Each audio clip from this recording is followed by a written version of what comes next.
Welcome to Zwide Media. If you're new to this channel, please subscribe. Don't forget to like, comment, and share. Here's a new video for today. Enjoy.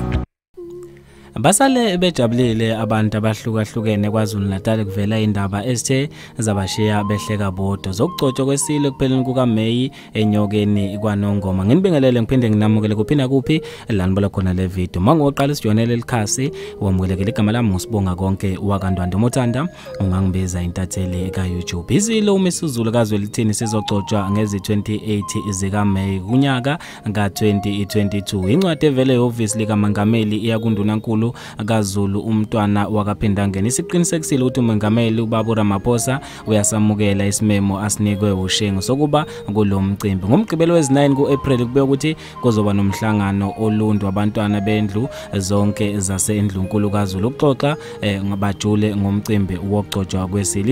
Isilo kube ukuthi sizogcotshelwa esigodleni sakaNongoma enyokeni. Abantu basale bejabulile emva kwesikhathi eside kuhlongozwa izindaba zokugcotshwa kwesilo kodwa kungenzeki ngenxa yezinxushu ezikhona. Abantu basale benokuphawula ukwahlukahlukene ezinkundleni zokuxhumana ngazo le indaba ezibashiye behleka bodwa. Bafethu ke ngizofisa ukwazi ukuphala kwenu khona lapha kwi-comment section. Mina njengentatheli kaYouTube sengiphuma kanje ngithi ungibambeke evidweni elandelayo.